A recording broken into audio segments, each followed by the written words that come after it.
diganti itu Lokman Bulughul Maram dibuka biar nggak ngantuk, usahakan buka. Nah, di pesantren jauh-jauh ditinggal tidur terus kamu nggak pinter-pinter, nggak ada perkembangan. Nah, kalau dulu nggak bisa ngaji di pesantren harus lebih baik, bisa ngaji itu berarti lebih baik. Dulu nggak rajin sholat, sekarang rajin itu berarti lebih baik ya.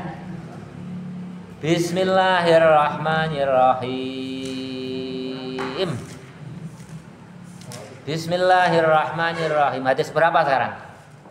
222.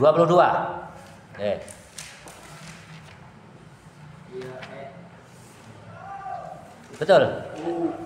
223 ya. Sekarang 224 barangkali ya. Bismillahirrahmanirrahim. Sedikit aja. Bismillahirrahmanirrahim. Betul kan ya? Kemarin sebelumnya masalah baju, kalau lebar hendaklah menutup pundaknya. Tapi kalau sempit ya cukup apa namanya? Dililitkan. Sekarang 223. Bismillahirrahmanirrahim. Walahuma 223 halaman 42 udah ketemu. Walahuma dan bagi Imam Bukhari Muslim min hadisin Abi Hurairah, dari hadisnya Abi Hurairah. Kalau yang di atas kan Jabir, kemarin udah review sebentar. Radhiya, semoga Allah meridhai Allah anhu kepada Abi Hurairah. La yusolli, janganlah melaksanakan sholat ahadukum, salah satu dari kamu sekalian, fit thawbil wahidi di baju yang satu, laisa ala aqidihi, yang tidak menutup pundak, minhu dari baju, syai'un sesuatu. Nah ini mungkin jadi Nabi itu memberikan keleluasaan. Kalau memang kondisinya serba terbatas itu boleh. Tapi kalau kondisinya udah mapan ya kayak kita ya hendaklah menutup pundaknya bagi laki-laki itu. Kalau nggak menutup pundaknya nggak sah. Jadi kalau kita merujuk kepada hadis bagi laki-laki kalau sholat nggak menutup pundaknya itu nggak sah. Kecuali kondisi tertentu di tengah sawah atau darurat itu boleh. Hadis 224. Wa an Ummi Salamah, dan dari Ummi Salamah radhiyallahu anha, semoga meridhai Allah anha kepada Ummi Salamah. Ummi Salamah ini laki-laki ya, jangan dikira ini perempuan. Maisarah yang mengikuti Nabi berdagang itu juga laki-laki. Ya, orang Arab itu biasa seolah-olah kayak nama perempuan ya, kalau di telinga kita Ummi Salamah, Ummi Maktum, Maisarah itu semuanya laki-laki. Bismillahirrahmanirrahim. Atusolli, apakah harus sholat almar'atu seorang perempuan fi dzir'i himarin, di dalam baju kurung yang menutupi kepala. Atusolli, apakah sah sholatnya, maksudnya gitu. Atusolli, apakah sah sholatnya almar'atu seorang perempuan fi dzir'in, di dalam baju kurung, wa himarin, dan baju yang menutup kepalanya itu khimar, bi ghairi izarin, dengan tanpa sarung. Qala, maka menjawab Nabi, idza kana tatkalanya ada adzir'u, baju kurung, baju yang sudah menutup kepala, sabihun, lebar, yughatti yang bisa menutupi, zuhura qadamaiha, yang menutupi punggung delamaan kakinya. Jadi kalau sudah menutupi delamaan kaki itu ya udah cukup. Makanya delamaan kaki ya, punggung delamaan kaki itu ini ya bagi perempuan. Nah, ini punggung ini harus tertutup. Kalau menurut hadis ini ya harus menutupi, itu sah sholatnya. Kalau belum menutupi artinya belum sah, kan penafsirannya gitu. Kata Nabi kan harus kalau bajunya luas yang bisa menutupi punggung delamaannya itu sholatnya sah. Atusolli itu apakah sah? Berarti sah. Berarti sebaliknya kalau belum menutupi punggung kakinya bagi perempuan itu belum sah. Ya, yang paling aman bagaimana? Ya, nanti kalau kamu sibuk ya ke Masjidil Haram itu ya pakai kaos kaki. Ya, makanya kalau mekena itu yang harus lebar ya menutupi dalaman kakinya. Tutupi aja semuanya itu aman. Kepalanya ditutup, dalaman kaki, punggung kakinya juga ditutup. Hadis 225. Wa'an ini 4 hadis lagi. Wa'an Amir bin Rabi'ah dari Amir bin Rabi'ah. Radhiyallahu semoga meridhai Allah anhu kepada Amir bin Rabi'ah. Qala berkata Amir bin Rabi'ah, kunna adalah kami ma'an nabi bersama-sama dengan Nabi Muhammad SAW fi lailati muzlimatin di suatu malam yang sangat gelap gulita fa'ashkalat maka menjadi sulit alaina atas kami al kiblatu kiblat. Nah kemarin udah Bapak singgung di suatu tengah malam ya sahabat Nabi ini mau sholat nggak tahu kiblat mana kiblatnya ini.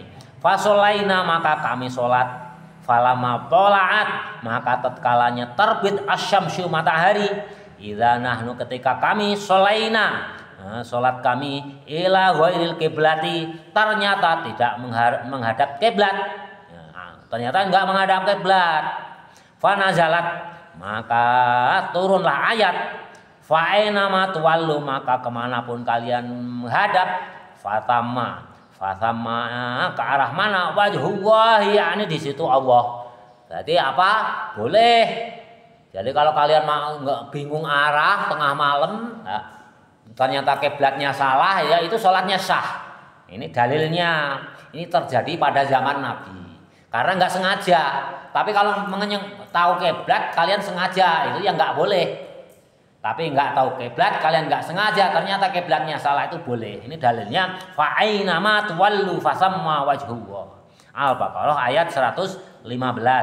Akhrajahu Tirmidzi mengeluarkan hadis ini At-Tirmidzi Imam Tirmidzi wa dha'afahu dan melemahkan kepada hadis ini Imam Tirmidzi. Kenapa dilemahkan?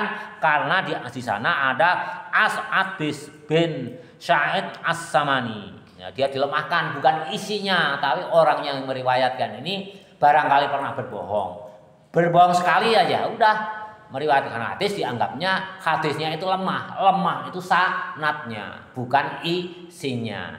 Tapi kalau nggak ada hadis ini ya kita repot sekali. Kalau di kendaraan bagaimana ya kemarin pernah Bapak singgung hadis 226.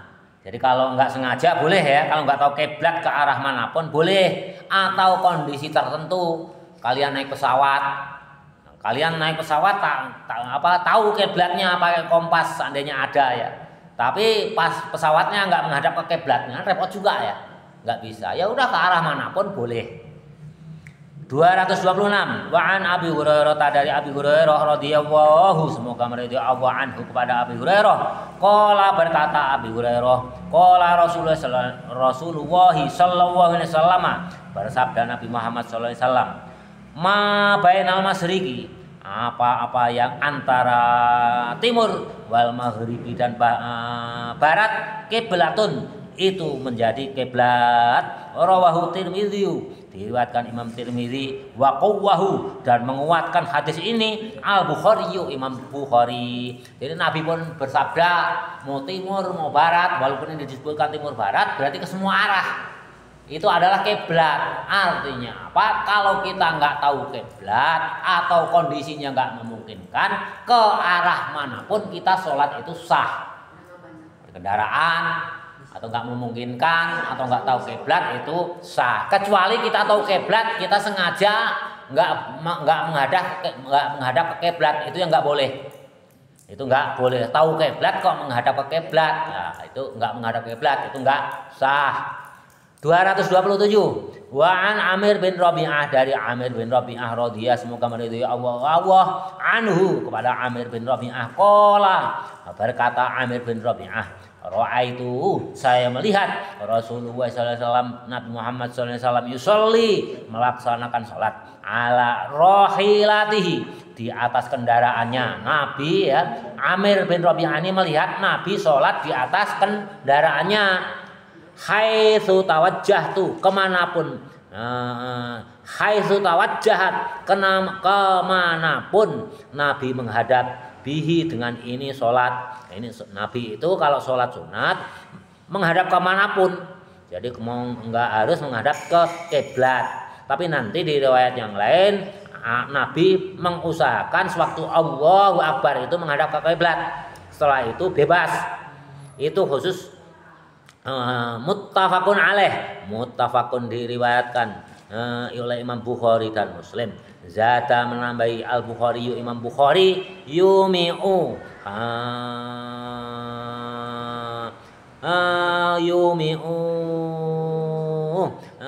sambil memberi isyarat Nabi biroksihi dengan kepalanya, walam yakun dan tidak ada yasna'uhu tidak menjalankan Nabi fil maktubati di dalam sholat wajib. Jadi Nabi itu kalau sholat wajib selalu turun dari kendaraan. Kemarin udah Bapak jelaskan mendahului hadis ini. Kalau sholat sunat itu Nabi memberikan isyarat kepalanya itu menghadap ke arah kiblat. Jadi misalkan kepalanya kita menghadap misalkan ke sana, Allahu Akbar itu Nabi memberikan isyarat ke arah kiblat. Setelah itu menghadap ke sana lagi. Itu khusus ibadah sunat. Ibadah sunat. Berikutnya 228 wali Abi Dawuda, dan bagi Imam Abu Dawud min hadisin Anas, dari hadisnya Anas radhiyallahu semoga meridhoi Allah anhu kepada Anas, wa kana dan ada idza safaro tatkala bepergian, fa arada maka menghendaki ayat tatawwa ini melaksanakan sholat sunat, istaqbala hendaklah menghadap binaqitihi dengan ontanya al kiblata ke arah kiblat.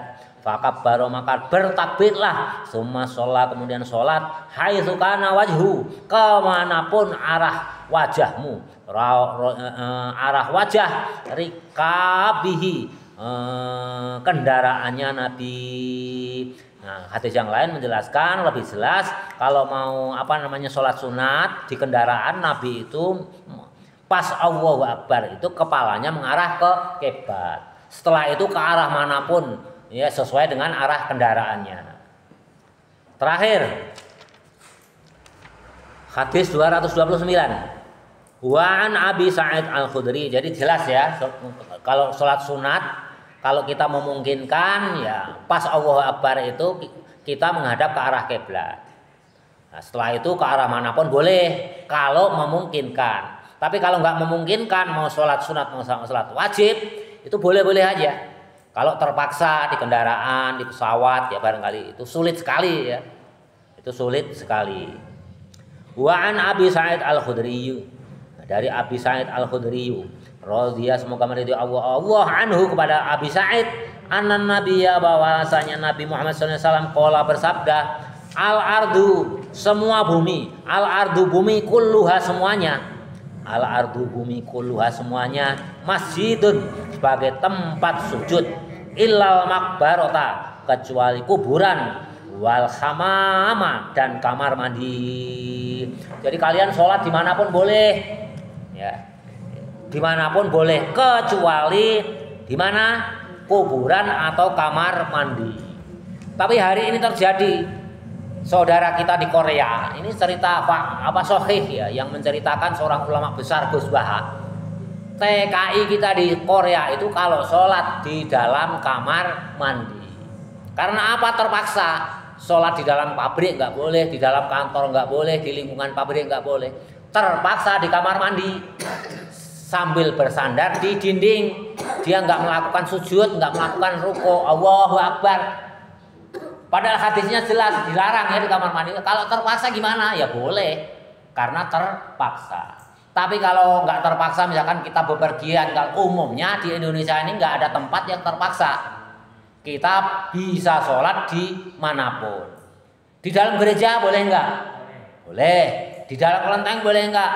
Boleh. Asal nggak ada najis saja ya. Karena hadisnya yang dilarang hanya dua, kuburan dan kamar mandi. Ya, jadi boleh dimanapun tempat boleh. Makanya dulu ada di Kudus kalau nggak salah, itu ada seorang ulama. ulama besar diundang oleh orang ke kelenteng. Kelenteng itu apa? Buddha ya, orang Buddha. Diundang apa namanya, diundang menyolatkan saudaranya yang meninggal ya. Ini dalam rangka menghina, tujuannya menghina ulama. Nah, sholat di kelenteng ya, sholat aja diundang. Allahu Akbar ya, sholat biasa. Beliau melakukan sholat wajib di dalam kelenteng. Nah, padahal tujuannya dalam kelenteng itu yang undang untuk menghina apa, ulama itu tujuannya, pendeta kelenteng itu. Nah, doakan untuk keluarga saya ada meninggal itu. Panjang sekali yang dibaca itu, doanya juga panjang sekali. Nah, setelah sholat ditanya ya, orang yang punya kelenteng kan nggak tahu, Kiai kok lama sekali doanya. Itu apa yang iya, karena saudaramu itu apa namanya, dosanya itu banyak sekali, makanya saya apa namanya, doanya lama sekali. Padahal melakukan sholat wajib ya, doa sama murid-muridnya boleh.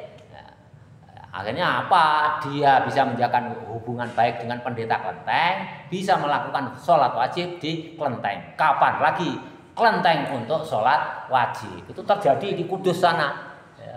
Banyak hal, bukan hanya satu kasus saja, banyak. Ya, jadi banyak sekali. Jadi nanti kalau kalian diundang ya, kalian jadi ulama besar, ada orang yang ingin menghinakan kalian dengan cara mengundang ke kelenteng ya, datang aja. Asal kalian jangan ibadah dengan cara di kelenteng umat yang lain. Kalau kalian melakukan sholat di kelenteng boleh. Ya, nah, hubungan baik terjaga, kalian bisa melaksanakan sholat ya, mau sholat apa aja. Mau sholat wajib, mau sholat sunat atau berdoa, cukup berdoa juga boleh-boleh saja. Ini boleh-boleh saja, karena yang dilarang itu hanya di kuburan dan di kamar mandi. Nah, kalau kamu sholat di kamar mandi itu hukumnya haram, kan nggak terpaksa. Tapi kalau apa saudara kita yang ada di Korea kan terpaksa. Lingkungan pabrik nggak boleh, lingkungan kantor nggak boleh, di pekarangan nggak boleh. Yang nggak kelihatan ya di kamar mandi. Ya. Kamar mandi dikunci, atasannya nggak boleh ngelarang, ya nyarandi aja di dinding, ya sholat. Sujud ya hanya dibayangkan aja, rukuk dibayangkan. Nah, bayangannya itu rukuk, sujud itu. Ya, padahal orangnya bersandar di dinding kamar mandi. Itu karena kondisi darurat atau terpaksa itu boleh-boleh saja. Wallahu a'lam bissawab. Alhamdulillahil al-mizani wa muntahal ilmi wa mablagha ridha wa zinatal arsh. Alhamdulillahil al-mizani wa muntahal ilmi wa mablagha ridha wa zinatal arsh. Alhamdulillahil al-mizani wa muntahal ilmi wa mablagha ridha wa zinatal arsh. Walhamdulillahi rabbil alamin.